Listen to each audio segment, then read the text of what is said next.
Hi, this is Aaron with Superior Singing Method. This is Voice Lesson, Finding Your Voice.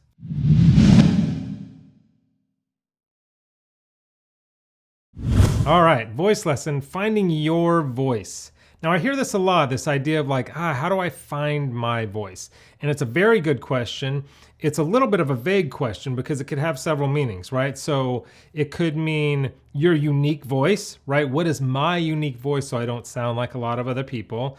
And then it could be, what my voice could be a resonant voice, right? Just the resonant big full version of my voice. It could also mean singing on key, find my voice, the voice that sings on key that people actually want to listen to.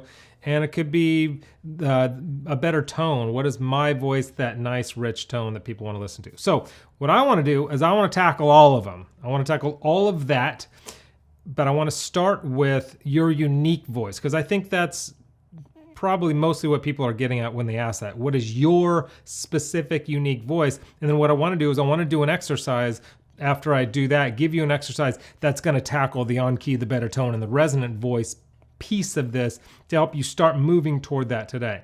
So before we jump into all that, don't forget to subscribe and also hit the notification bell, which actually the notification bell is up there. But hit the notification bell because I'm doing a lot more videos if you want to be notified when they come. And then also like the video and comment. I love hearing and reading your guys' comments. Okay, so let's get back to this. So your unique voice. When I was growing, when I was in my early teens, when I was wanting to find my own unique voice, I found myself mimicking other people's voices. And to start with, I think this is a good idea. Mimicry actually is a good start. Now, you don't want to stop there, right? I think with anything you want to do, you want to be a good speaker, you want to be a good actor, you want to be a good, just about anything is just seeing, things that you really like and mimicking people at first, kind of just feeling it in your own body and in your own bones. But then you want to move to find your own unique thing, right? So mimicry is fine. I remember I was living in San Diego. I've been in Los Angeles forever now, but I was living in San Diego for a while and I was 18. So it was like a year ago, right? No, I was living there and I wanted to join this band. I saw this advertisement for this band, and so I went over there and I auditioned for the band. They were an amazing band, and they were like, "What kind of songs do you know?" And I was like, "What?" And at the time, I was in like a real like classic rock kick, so I've been listening to the Doors all the time, if you even know who the Doors are, and from the '60s, '70s, whatever, but. Because Jim Morrison's voice was like mine in that he was a baritone, and there weren't a ton of baritone singers at that time, Eddie Vedder, a few others. But anyway, so I knew a lot of his stuff. And so when we went there, I knew the lyrics to this song. So he did 2 different Doors songs and they played it flawlessly. They could do anything. And I was so impressed. And I was like, this is going great. And I was singing, before you slip into unconscious, he has got that real whatever. And I was good, even better at the time at mimicking his voice.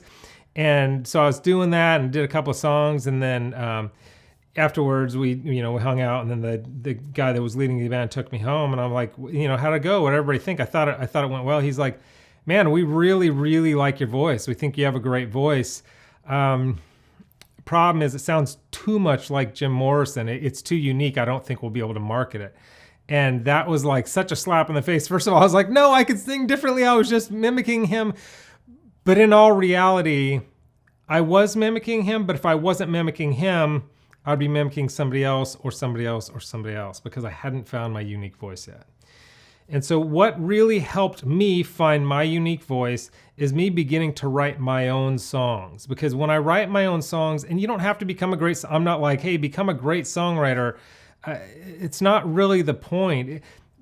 Part of this is if you learn to play an instrument, that helps too for writing songs and just in general, your music, your ear, all that stuff. But when you start writing songs, because it's your own melody and because it's your own words, unless you're intentionally trying to mimic somebody else, your voice is going to come out, right? Because you do have a unique voice. When you speak, people recognize your voice above somebody else because we all have unique voices, speaking voices, right? So, one of the first songs I wrote, it was just like, My heart has been pierced by your love again. You brought me back to this place in spite of where I've been. So it's not a great song. It's a fine song, but it's not the point. The point isn't to become an amazing songwriter. If you do, God bless you. Be an amazing songwriter too. It could only help you in your vocal career.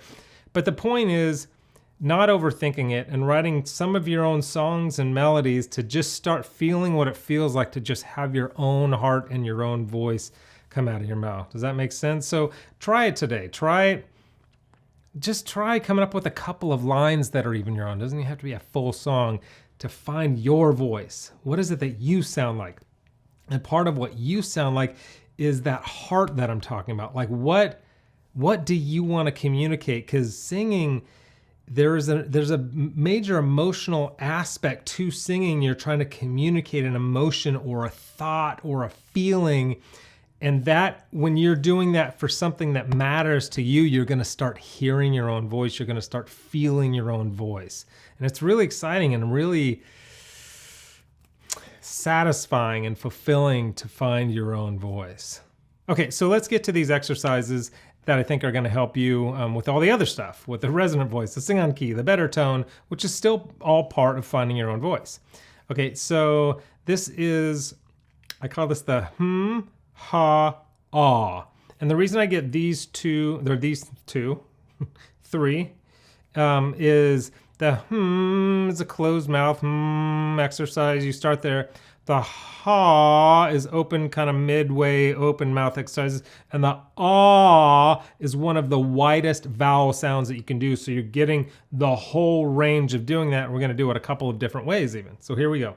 We're going to start with like, this may not make sense, but like a 5, 3, 1. So basically, and I'm not going to high, but like, ha, ah, just those 3 notes. 5, 3, 1, ha, ah. Do that with me.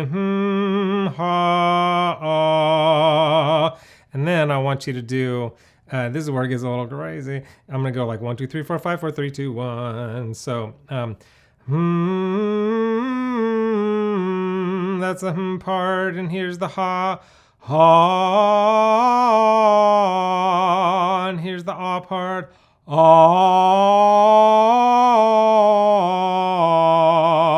So you can do each one with its own breath. You can start there, but what I want you to work up to, which I think could be fun, is try doing all of them on one breath. So you'd be like this. You'd be like,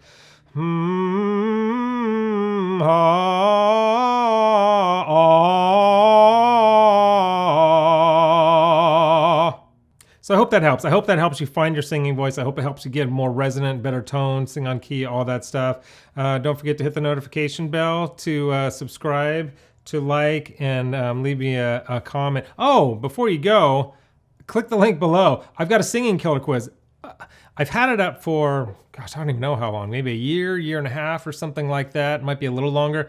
It's a singing killer quiz that over 1 million people have gone through it and have seen dramatic results on the singing killer quiz. But literally just this week, we've revamped stuff. We revamped the algorithm. We revamped. It's just more personal, more tailored, and more technical. And it actually looks different too. We changed the face of it. So that's really fun and exciting. But click the link below, take the singing killer quiz, because I want you to find out what your #1 singing killer is. This is something that's going to help you find your unique voice. If your singing killer, whatever it is specific to you, because there's different ones for different people, that thing might be the thing that's blocking you from really finding your voice.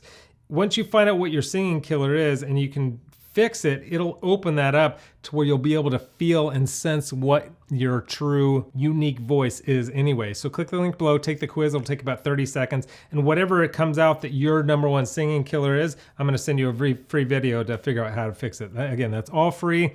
I just want you to reach your dreams as a singer. I want you to progress. I want you to go to the next level as a singer. So click the link below, take the quiz, and I'll see you soon.